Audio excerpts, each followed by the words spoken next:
Welcome to the hackers legends. आजकल तुम्हें एक वर्ड बहुत सुनने को मिला होगा, मर्न स्टैक डेवलपर। लेकिन एक्चुअल में ये क्या होता है? क्या मर्न सीखने के बाद कोई भी वेबसाइट या ऐप बना सकते हैं? और क्या इस फील्ड में सच में एक अच्छी सैलरी के साथ जॉब मिलती है? आज की इस वीडियो में तुम्हें मर्न स्टैक का कंप्लीट मतलब सिंपल आपको मैं समझाने वाला हूँ। और वीडियो के एंड तक तुम्हें क्लियर हो जाएगा कि मर्न डेवलपर क्या करता है, कौन सी टेक्नोलॉजीज यूज करता है और बिगिनर्स को इससे कैसे स्टार्ट करनी चाहिए। सबसे पहले समझते हैं मर्न का फुल फॉर्म क्या होता है। मर्न में 4 टेक्नोलॉजीज होती हैं: मोंगोडीबी, एक्सप्रेस.जेएस, रिएक्ट.जेएस, नोड.जेएस। और इन 4 टेक्नोलॉजीज को यूज करके एक कंप्लीट वेब एप्लीकेशन बनाई जाती है।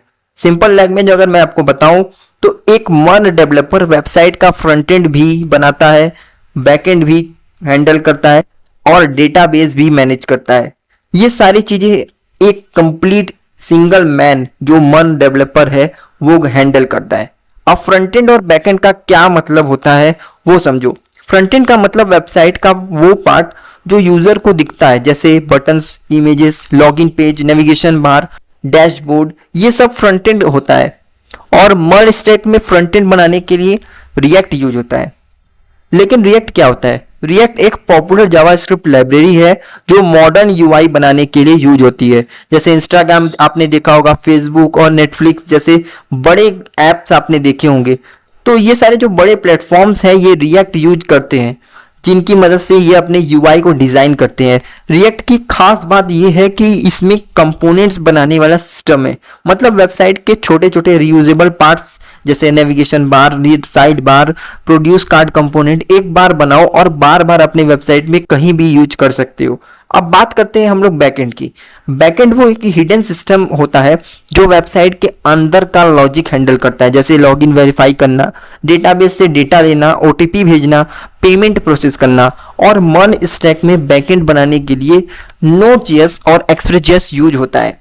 ओके, तो नोड.जेएस क्या होता है? अब नोड.जेएस की हम बात करें तो नोड.जेएस एक रन टाइम इन्वायरमेंट है जो कि जावास्क्रिप्ट को सर्वर पे चलाता है। जैसे आप लोग को मैं बताऊं तो पहले जावास्क्रिप्ट सिर्फ ब्राउजर में चलता था, उसका बैकएंड से सर्वर से कोई लेना देना नहीं था। लेकिन जैसे ही नोड.जेएस आया तो नोड.जेएस के बाद जावास्क्रिप्ट से बैकएंड भी बनाना पॉसिबल हो गया है। अब एक्सप्रेस.जेएस की अगर हम बात करें तो एक्सप्रेस.जेएस एक ऐसा फ्रेमवर्क है जो कि बैकएंड डेवलपमेंट को इजी बनाता है। जैसे एपीआईज बनाना, ये सारी चीजें करना आप लोगों के लिए सिंपल बना देता है। आप लोग इसकी मदद से लॉगिन एपीआई बना सकते हो, sign up API, user data का एपीआई। ऐसे एपीआईज को बनाने के लिए एक्सप्रेस बैकएंड को ऑर्गेनाइज और फास्ट बनाता है, इसीलिए हम लोग इसका यूज करते हैं।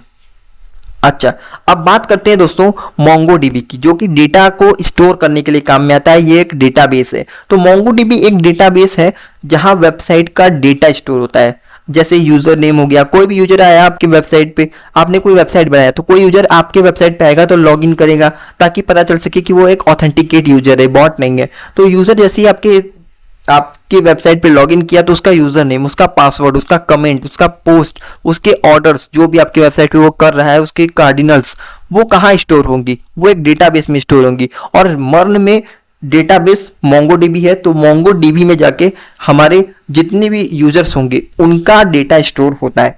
तो ये सब डेटाबेस में सेव होता है। ओके, आपने ये समझ लिया।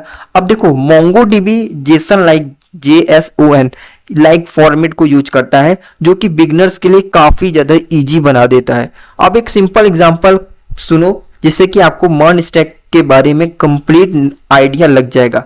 मान लो यूजर आपकी वेबसाइट पे लॉगिन करता है, ठीक है, आपने एक वेबसाइट बनाया और उस पे यूजर्स ने लॉगिन किया तो सबसे पहले क्या होगा? सबसे पहले रिएक्ट लॉगिन फॉर्म शो करेगा, ठीक है। जैसे रिएक्ट यूज करेगी तो रिएक्ट उसमें एक लॉगिन फॉर्म खोल के दे देगा। अब लॉगिन फॉर्म जैसे ही खुला उसके बाद यूजर क्या करेगा? यूजर का डेटा बैकएंड को जाएगा, यूजर अपना डेटा भरेगा, उसमें आप जैसे डेटा भरेगा तो डेटा यूजर का जो होगा वो बैकएंड में जाएगा। अब बैकएंड में जाएगा तो क्या होगा? उसमें नोड.जेएस और एक्सप्रेस.जेएस उसको चेक करेंगे कि एक्चुअल में पासवर्ड सही है या नहीं, यूजर जो आ रहा है उसका पासवर्ड और जो यूजर नेम है वो सही है कि नहीं, उसको ऑथेंटिकेट करेगा। जैसे ही उसको वेरीफाई कर लिया फिर मोंगोडीबी में उसका डेटा जाएगा, उसका डेटा मोंगोडीबी में जाएगा और उसको वेरीफाई करके उसी में स्टोर हो जाएगा। और फाइनली जब रिस्पॉन्स फ्रंट एंड को वापस भेज दिया जाएगा कि यूजर जो है वो ऑथेंटिकेट और वेरीफाइड है, और जब आपका यूजर वेरीफाइड हो जाएगा तो आपके यूजर उस पर्टिकुलर वेबसाइट जो आपने बनाया है उसमें लॉगिन हो जाएगा। उसके बाद यूजर को आपका डैशबोर्ड दिखेगा जो कि ओपन हो जाएगा, जहां पर यूजर आपके बाकी के सर्विसेज को यूज कर सकता है। इसी तरह एक मर्न एप्लीकेशन का कंप्लीट फ्लो काम करता है, जैसा कि मैंने अभी बताया। सिंपल यूजर ने आपके वेबसाइट पे आया, लॉगिन किया, तो उसमें क्या हुआ, उसमें आपके एक लॉगिन पेज दिखा जो कि रिएक्ट की मदद से आपने बनाया था। जब आपका लॉगिन पेज दिखा उसके बाद क्या हुआ, यूजर ने अपने डेटा को डाला। अब जब यूजर ने अपने डेटा को डाला तो आपका यूजर के डेटा जो है वो बैकएंड में गया। बैकएंड में जाते ही Node.js और Express.js काम करने लगे, जहां पर उन्होंने ऑथेंटिकेट किया कि यूजर का डेटा सही है या गलत। उसमें उन्होंने वेरीफाई किया, जैसे वो वेरीफाई किया तो आपके डेटाबेस में गया। अब डेटाबेस में भी एक डेटा वेरीफाई करेंगे कि आपका एक्चुअल डेटा है या फिर उसमें कुछ गड़बड़ी हुई है। तो डेटा वेरीफाई करने के बाद आपका डेटा जो है आपके MongoDB में स्टोर हो गया। अब जैसे ही MongoDB डेटाबेस में स्टोर हुआ, उसके बाद क्या हुआ, उसके बाद आपके यूजर के पास एक रिस्पॉन्स गया कि आप एक ऑथेंटिकेट यूजर है, आपका यूजर नेम पासवर्ड दोनों सही है। अब आपका यूजर जो है आपकी वेबसाइट पे प्रॉपरली लॉगिन कर चुका है और आपका डैशबोर्ड ओपन हो जाएगा और बाकी के सर्विसेज वो ओपन कर लेगा। यही होता है एक्चुअल में मन एप्लीकेशन का काम। ओके, अच्छा, अब सवाल आता है कि मन डेवलपर क्या क्या बना सकता है। तो सबसे पहले बिगिनर्स के लिए मैं बताऊं तो आप लोगों ने अगर नई नई मन टेक्नोलॉजी सीखी है तो आपको टू डू ऐप बनाना चाहिए, नोट्स ऐप बनाना चाहिए, वेदर ऐप बनाना चाहिए। अगर आप लोग और भी अच्छे प्रैक्टिस कर चुके हैं और भी अच्छे हो चुके हैं तो आप लोग ब्लॉग वेबसाइट बना सकते हैं, चैट ऐप बना सकते हैं, एडविन डैशबोर्ड बना सकते हैं।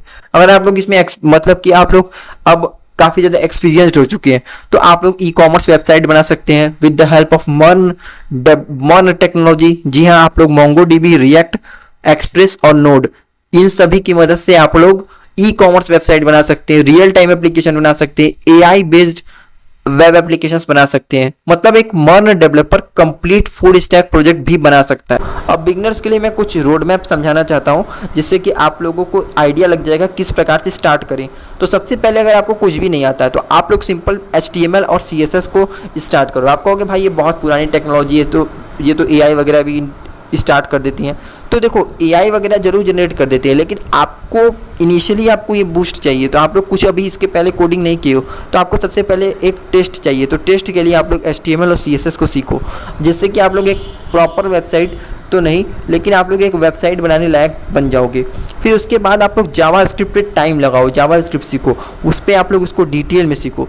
उसमें आप लोग क्या सीखोगे जावास्क्रिप्ट में, रिएक्ट जेएस सीखोगे, जहाँ पे आपको फ्रंट एंड में और भी अच्छे से मदद मिलेगी। क्योंकि अभी आप लोगों ने HTML CSS सीख के आए हो, तो आप लोग जब रिएक्ट को सीखोगे, अडॉप्ट करोगे, तो उसके बाद आप लोग जो है और भी अच्छे से फ्रंट एंड को डिज़ाइन कर पाओगे, UI UX डिज़ाइनर बन पाओगे। ठीक है, उसका यूज़र इंटरफेस को आपको प्रॉपर नॉलेज लग जाएगी, आइडिया लग जाएगा किस प्रकार से किसी भी वेबसाइट के फ्रंट एंड को डिज़ाइन करते हैं। उसके बाद आपने जैसे सीख लिया, अब आप लोग फ्रंट एंड डेवलपर बन गए। उसके बाद आप लोग बैक एंड में आओगे, जहाँ पे आप लोग को Node.js और Express.js सीखनी होती है। ठीक है, अब जैसे आपने Node.js Express.js को सीखा तो अब फाइनली आप लोगों ने बैकएंड की भी टेक्नोलॉजी को सीखा और फ्रंट एंड की भी सीखा। अब आपकी डेटा को स्टोर करने के लिए MongoDB की सीखना पड़ेगा, जहाँ पे किस प्रकार से अपनी वेबसाइट में इंटीग्रेट करें कि यूजर्स का डेटा डायरेक्ट हमारे डेटाबेस में चला जाए। वो सारी बातें आपको MongoDB सिखाएगा। फिर आपको क्या करना होगा, खुद के फुल स्टैक प्रोजेक्ट्स को बिल्ड करना होगा और खूब सारे प्रैक्टिस करनी होती है। तो गाइज, अब तुम्हें क्लियर हो गया होगा कि मन स्टैक डेवलपर एक्चुअल में क्या होता है। ये सिर्फ एक कोर्स नहीं है बल्कि कंप्लीट वेब डेवलपमेंट इकोसिस्टम है। अगर तुम वेब डेवलपमेंट में इंटरेस्ट रखते हो और वेबसाइट या एप्लीकेशन बनाना चाहते हो तो मन स्टैक एक बहुत अच्छा ऑप्शन होता है। ठीक है, तो अगर वीडियो यूज़फुल लगी हो तो एक लाइक करना, शेयर करना और चैनल को सब्सक्राइब कर देना।